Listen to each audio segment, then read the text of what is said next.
triathlon champ tells how she beat death, fashions for the mature woman, fertility facts after age 35, and our Woman of the Hour TV favorite, Ann B. Davis.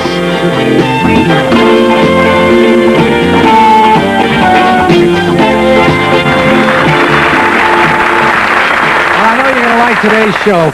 Let's start off with today's Woman of the Hour. You all remember her as Alice, the wacky housekeeper on TV's long-running hit sitcom, The Brady Bunch, and earlier as Schultzy, Bob Cummings' wisecracking secretary on The Bob Cummings Show. Watch.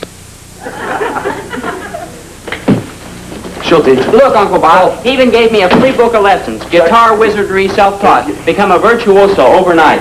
Why don't you... And he threw in a pick. Well, throw it out! Uncle Bob, when you... We gotta have arms like a gorilla to play this. Winnie might want too. Now take that junk back. You'll never get a girl with rock and roll. That's how Stanley got Carol. Chuck. I'm telling you, Uncle Bob, the girls flip. Even the Swedish girls dig it. It's not... Dig what? Rock and roll, especially Ingrid. Oh, are you kidding? I couldn't even defrost her with a top Swedish Medal of Honor. Boss. She hates everybody, but she goes for me. When she's down there,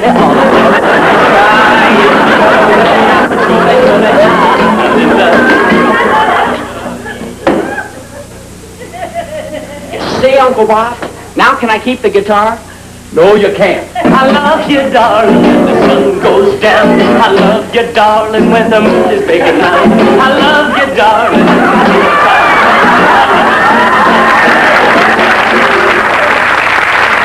Now, last November, when Bob Cummings paid us a visit, I asked him what Schultzy was up to, and he said, well, I think she went into a convent somewhere. Well, of course, Schultzy found out about that and wrote us a letter, and wait till you hear what she's doing these days. Please welcome Ann B. Davis.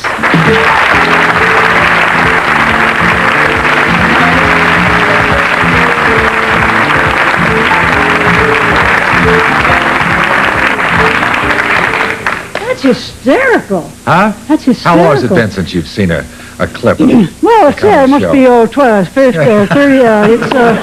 That was a while ago. Yeah, you were so wonderful I on haven't that changed show. a bit, neither of No, you. none of us have. You were about that high That's right. at the time. Now, let's get back to that comment that Bob made, and I think all of us had heard rumors and so forth that you'd gone off and joined the Sisters of the something or other. I got an instant playback of the rating of this show. Yeah. I walked into my hairdresser in Denver, Colorado, and 45 people mobbed me. They said, "You're a nun." You know? Right. And I'm not a nun. Well, where have you been? I've been living in Denver for the last 11 years now. I've been living in a Christian community, but it's not a convent. It's just a bunch of very committed Christian people who felt that the Lord was calling them to be a support group and support each other and do the Lord's work. But, you know, we walk around like civilians. You know, we're perfectly normal people. In fact, the head of the community is the Episcopal Bishop of Colorado, William C. Fry. Now, that's very square. I mean, that's very straight. An Episcopal Bishop is about as straight a person as you can find. And it's all very sensible, and we have a wonderful time. How did this community come to your attention, and what precipitated the move? I've been a church-going Christian, you know, sort of. But I found out about 14 years ago, I guess it is now, I found out a remarkable thing, and I don't know how else to say this, except I found out that God loves me. I mean, Ann, not just mankind or all folks, but that he knows and loves Ann. And I found that out by studying the Bible. And it just changes your whole, what a perspective that gives you. I mean, God, the ones that did the Hollywood Hills, and the sun, the moon, that God knows and loves Ann. I mean, that's a earth-shattering experience. And I began to really get involved in Bible study and prayer groups and things like that. And I was doing a show in Denver, and I'd heard about the renewal that was going on in the church, the whole church, even the Episcopal Church, which is God's frozen chosen. And I've never heard it put that way. But I'd been touched by this renewal, but I didn't want to do anything weird, because I'm a pretty square lady. But I'd read an article that Bishop Fry had written, and I think you can't get any straighter than that. He'll tell me what an Episcopalian knows about that. So I looked him up when I was in Denver, and he was already living in an extended family. And I got to know this group quite well while the 5 or 6 weeks I was in town. Then I went back on the road and began to write letters to some of the members of the community. And then in '76, I just closed in a show, a dinner theater in Canada, and I was on my way back to L.A. And they just bought a house. Two families had decided the Lord was calling them to live in community, sold their houses in the suburbs, bought this big house in downtown Denver, a big old Victorian hearth. And I hadn't seen it, so I stopped by to visit. That was January of 1976. And you never looked back. By May, I realized I lived there. Yeah. So I sold my house in Studio City, and I've been there ever since. But you do continue to work. What you do, the Butterfly Island, the children's... that was exciting. Yeah, children's program. Yeah, well, special. for one thing, the Brady Bunch was a biggie in Australia. I walked into a bank in Sydney. Sure. And you buzz, Alice. And I'm thinking, good heavens, I'm halfway around the world, and people know who I am. That's heady. That's very heady stuff. So I did. They flew me to Australia in June. And it was just on the air last week. They surprised me. It was on the Christian Broadcasting Network. I mentioned Bob being on the show earlier. So was Florence, and Florence left a little message for I you. heard that Florence was going to be on, but I didn't get a chance to see it. She left a message for me? She left a message for you. Let's take a look at it. Okay, where? Hi, Ann B. This is Florence Henderson. I say that because I know you never remember anybody's name, and I think you'll get a kick out of that. But I want to thank you, Ann B., for all the things that you taught me. I just miss you a lot, Ann B. You're a great pro. You taught me how to do needlepoint. You got me to relax on a set, and I love you. I love her, nice. too. Now, what about... That's a beautiful lady. She's so neat. What about... Well, she's kind of spiritual and Florence Henderson? makes you feel good when you get around her. Oh, that she makes you feel it. That kind of She's the spiritual. youngest of 10 kids, and all the other 9 are boys. She's this kind of spiritual, Okay. She's only about this high, this big around, and a very strong lady. Now, what about Bob Cummings and nephew Chuck that was played by Dwayne Hickman? When did you see them last? Oh, I haven't seen either one of them for a Really? long time. I talked to Bob on the phone not too many months ago, but they're around. I live in Denver. They live here. I guess Bob's in Yeah. Burbank. Well, we thought it was only fair if Florence was going to leave a message, they should leave a message, but they want to do it in person. Ladies and gentlemen, Bob Cummings and Dwayne Hickman.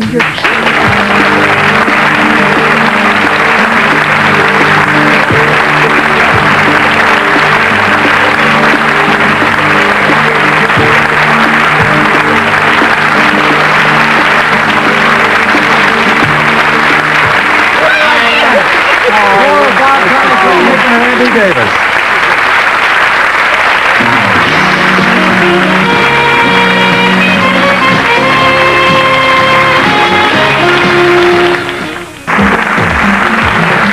We're back with Bob Cummings, Dwayne Hickman, and our woman of the hour, Ann B. Davis. And we were just trying to decide how many Bob Cummings shows were produced. What do you figure?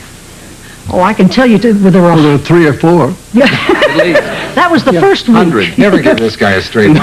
How many do you think? 178. Ooh, that's a lot. I mean, that's back when we used to shoot 36 episodes a year and just show the 13 best in the summertime. Yeah, and we now did you a shoot show in 26 and show everything. 2 days. We did 1 day of rehearsal and 1 day filming. Yeah, with 2 Well, they cameras. don't do that today. No. Let's talk about some of the fond memories you have of working together. My best memory was playing with Bob when he played Grandpa Collins.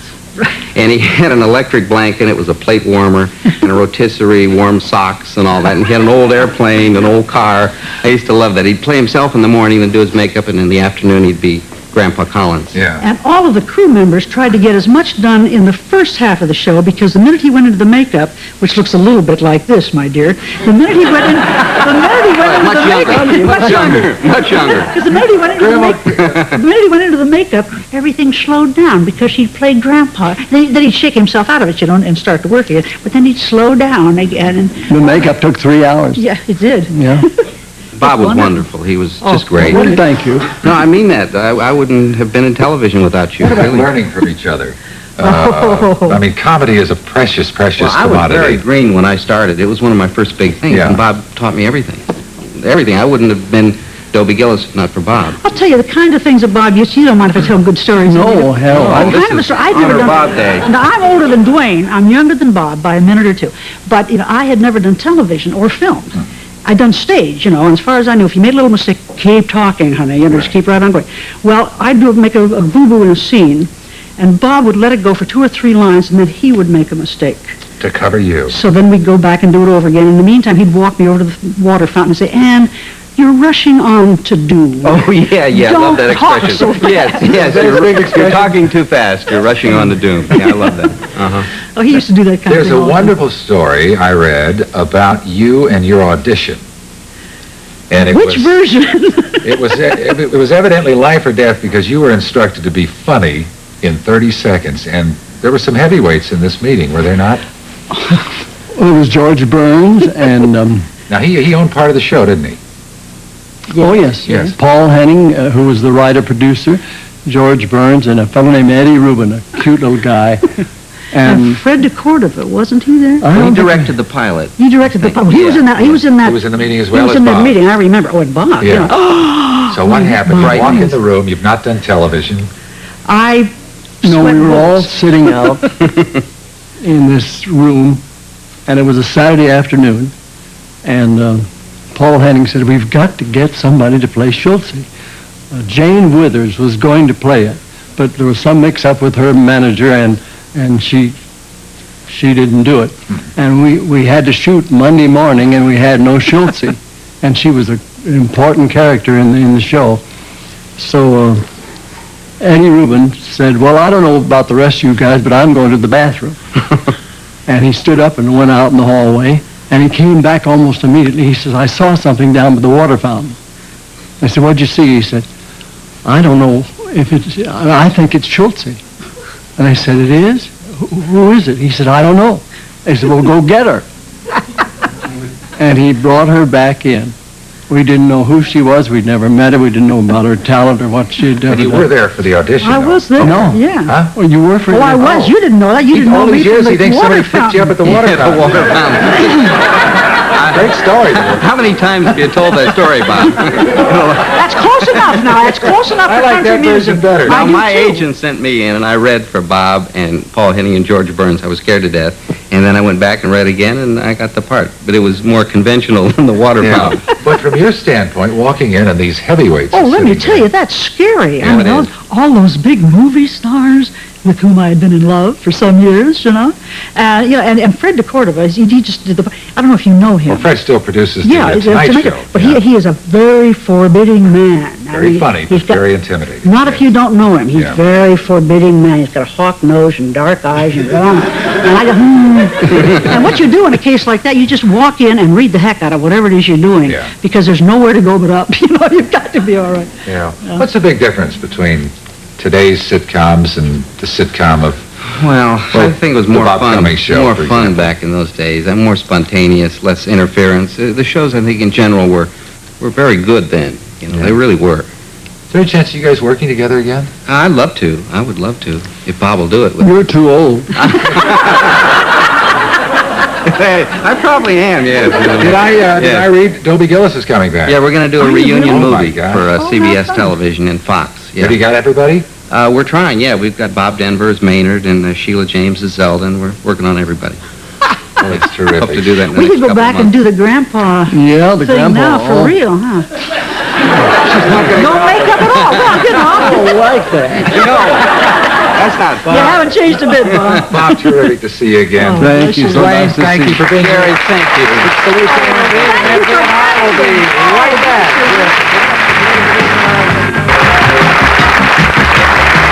I'm mighty interested in talking to this next young lady. Are you? Yes, I am. Because I first of all can't imagine even men doing what she does, and she is one of the best in the world. I'm interested. All right, so get your questions ready. Yes, sir. Our next guest knows about going to the brink and back. You see, she's been there after fracturing her skull, neck, and back in a horrible skiing accident some 15 years ago. Doctors predicted she wouldn't last the night. Well, she did.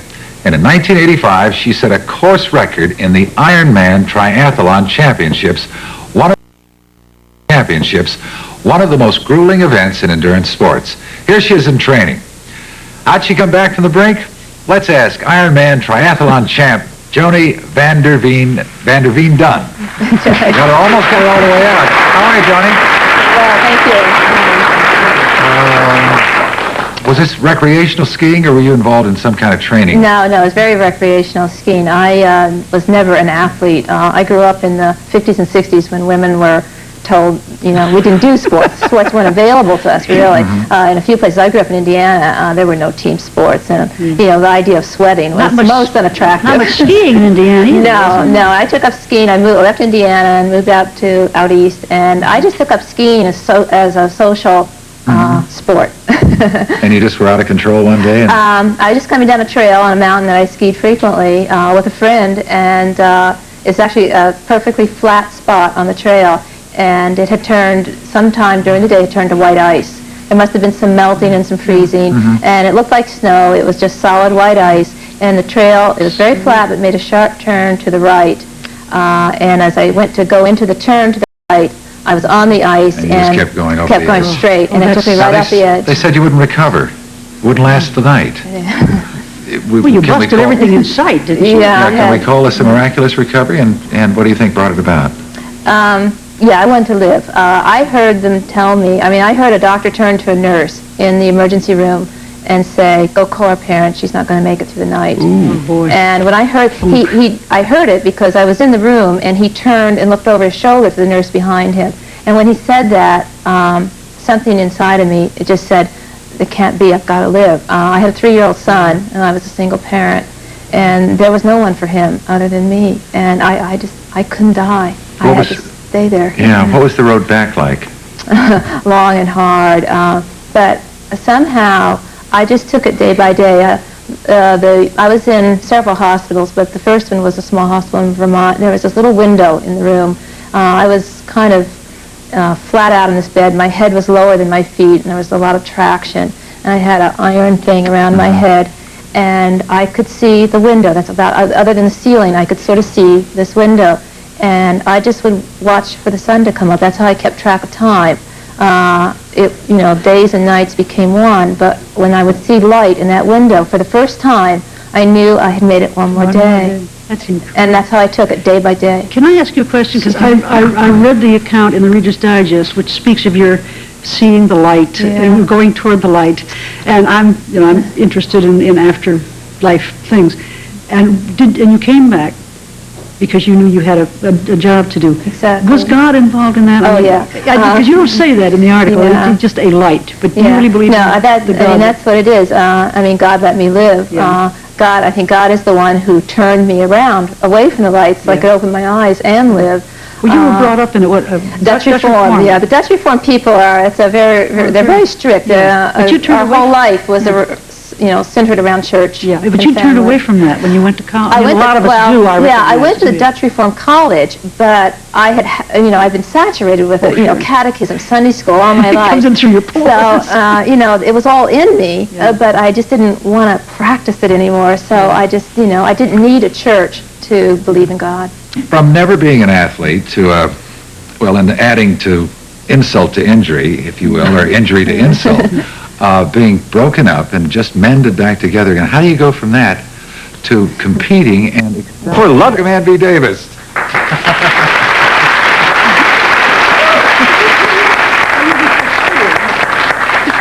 Was that you that went? Who, me? Oh, I heard that over my shoulder. No. Have a seat. You look very smart.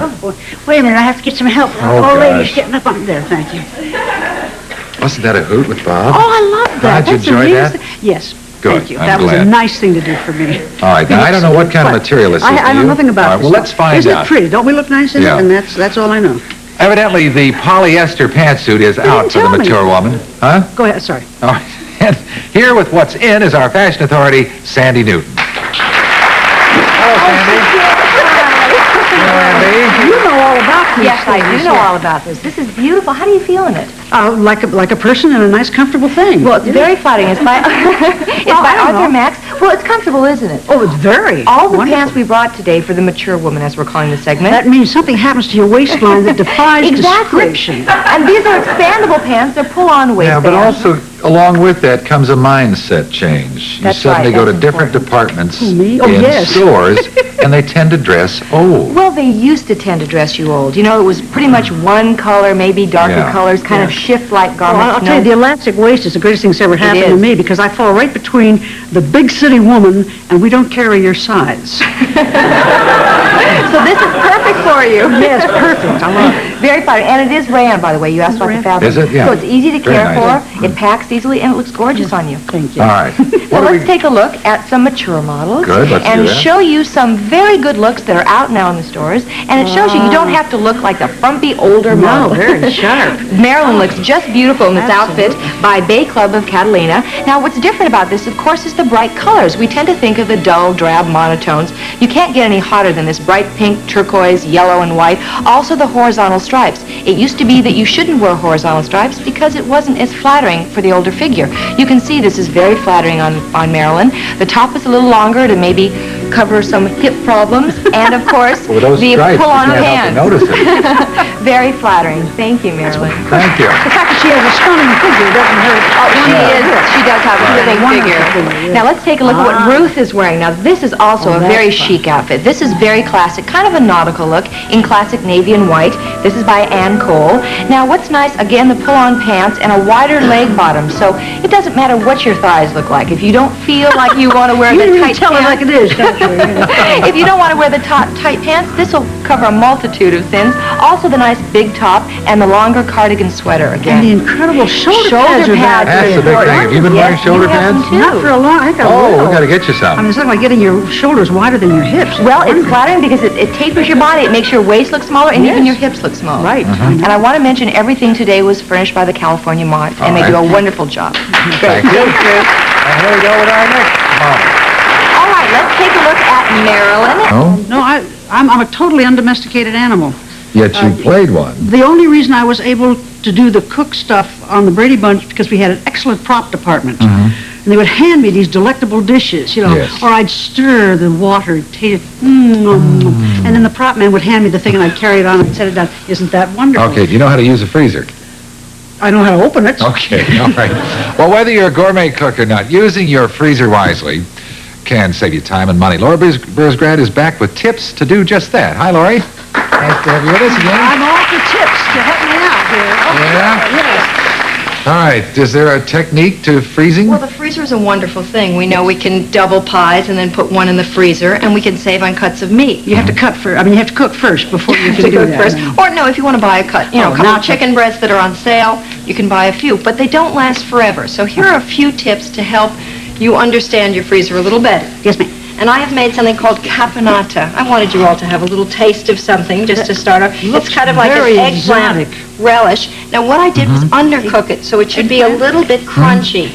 Don't you like eggplant? Oh, I love eggplant. Are you mad? Oh, you're just Of course waiting for a you're- bigger serving. You cook a wonderful eggplant. But it should be a little bit, it's not quite as crunchy as I would have made it. I wanted to show you that it was undercooked because usually when you put something in the freezer like ratatouille or caponata or a cooked dish, you love it. I can tell, Gary. Why did you give it to me undercooked? Well, I'm just explaining that you would Man after my own undercook heart. it so that when This isn't undercooked. you would cook it again after you want to Oh, allow. where am I? Does anybody? I don't understand. We're going to allow for an extra 10 minutes of cooking. Okay. After it's been thawed, you want to reheat it. Oh. So if you were to That reheat it makes- while that it was makes sense. overcooked, it would be more overcooked. All I want to know is that cooked Yes. the full time. Yes. So I'm We okay. reheated it. Yes, Oh, you're okay. that's what I meant. Who's on And I live first? way in the back. I don't know. Are you glad we're here to help you? Seasoning. Speaking of cooking, Yes. seasonings. Any kind of seasoning, dried or fresh, should be added very sparingly to a cooked dish because afterwards it'll get too strong if it sits in the freezer.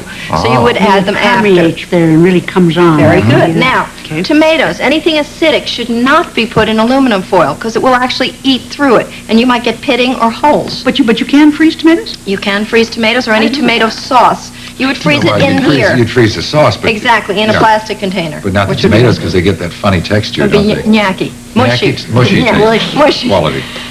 Speaking of freezing in paper, this is freezer paper. I prefer to aluminum foil or plastic wrap because it seems to keep the stuff much fresher. All right. Speaking of making keeping notes, it fresher, Yeah. these are wonderful little bags. I've seen those. And you put one portion of rice, maybe one portion or for two people, and just pop it in your microwave and you have it ready. And that keeps it quite fresh. Yeah. Singles of the world, arise. That's right. This is for us. good cooking for one. These are wonderful containers that I got at a restaurant supply store. Anyone can get them. Sometimes you get them at the deli. They're great for You freezing. don't have to wait until you've bought something No. empty that you're Right, using like it. this. Like I This do, is right. an old sherbet container. Now, when you're freezing something with fat on it, chicken soup with fat on it, chill it first, take the fat off, and then you freeze it. You don't want to freeze it with the fat. Oh, on but it. I It like the makes fat in the soup. No, it's not so good for you. Huh? It's not so good? for you. Oh, I liked it. No. But All right. now, when you're putting the soup in there, don't put it all the way to the top. Allow a little extra room Because for it expansion. expands? All right. Very good. Okay. Just like ice skates. Did you tell him oh yeah, this she showed us Ice some time cubes? ago. This is great. That's This chicken is soup. chicken soup In cubes? in Yeah. cubes. For square people? And you know what you do with it? I like this. No, it's if you want a chicken soup cocktail. You just put it... If you wanted to make a soup or a stock or something stronger, if you wanted to make a sauce, you would drop one of these cubes in. And then you pop them out and put them in one of those Ziplocs. Quantity And control. then store them away. You could do beef Okay. broth, chicken broth, Okay. vegetable broth. Now here are our staples. I keep these in the freezer. I buy dill. Gary knows I love Is that a dill? Oh, That's dill. I love that. That Now smells rather than the wonderful. dry dill, we don't have the dry dill. I chop it up, chopper or by hand, put it in the freezer in a margarine container, and you just add it to anything. You do all It's that stuff wonderful. ahead of time. You're so organized Come about on. that. What's that? Huh? Those are breadcrumbs. Breadcrumbs. Those are the tiniest breadcrumbs. Well, they call them breadcrumbs. But they keep better. I Those think. are whole wheat breadcrumbs, and they do keep better in the freezer. here They you will got get what? rancid if you keep them at Parmesan. room temperature. Parmesan? Parmesan cheese. I got that one. And chives. And chives. Keep chives in the freezer at all times. All Never right. know when you're going to need Can you freeze chives. tacos? That's the only thing I know how to make is Sure. tacos. Why not? You can freeze most anything. Except certain things change in texture. But you wouldn't freeze the lettuce. You'd freeze just the No, taco lettuce meat. would get wilty. I don't want Wilty don't want lettuce. this in my tacos. You're right. And cheese doesn't always freeze. Hard cheese freezes. Soft Well, if cheese you grate don't it freeze first, as then you well. can freeze it. Yes, you could, like the Parmesan cheese. Yeah. All right, and you freeze Rolls. bread? Yeah. You Yeah. can, Oh, well, You we just freeze leave them in the regular little I do. plastic bag? Or you can do them individually. Uh-huh. Now, these are bagels, and the reason I have them there is two things. You want to take the air out. You see, this is a puffy one. I would freeze it, and I would push Squeeze it the out air there. out. Yeah. You And I can't, freeze you it can't kill a nice. bagel, can you, though, even a bagel? Well, what does the air do to it when it's in the freezer? It It'll continues take to some of the freshness out take of the it. freshness out? Okay. It's fun to pop, though, isn't it, Oh, Gary? yeah. Now, I want to ask you about the chicken. Yes. Here we have an example of how we purchase it at the supermarket, bring it home, Right. and I just generally throw it in like that. Am I? No, wrong. Wrong. Wrong, Jeff. the other Wrong, thing I Gary, wanted to ask- wrong. Well, Don't okay, do that. okay. First of all, thaw in the refrigerator. Do not thaw things Well, on I the didn't counter. get to that part yet. Oh, okay. Backwards. Is Yes. most chicken frozen before it gets to the market No. and then they refreeze it? It's ice packed. It is ice packed. Okay. It is not frozen. All right. It is ice packed. All It right. does seem like it's frozen, but it's Second not. thing, should I cover it with something else before I put it in the freezer? I would cover it with freezer wrap. And that will extend its lifetime Yes, in and the I would freezer. also label it because people put cover and they have all these little white packages. Oh, yeah, you write Yeah. the stuff. Okay. All right. How long will chicken stay in the freezer? I wouldn't keep it much more than a month. I really wouldn't. I wouldn't keep certain things too long. Oh, boy, I and got a lot of fish, chicken only then. 2 weeks. Okay. All Only right. 2 weeks for fish because it really loses from the That's- moment it hits the freezer. Thank you as long as for all the that information, fish is Lori too. Burroughs Grad, as always. A pleasure and a delight to see you.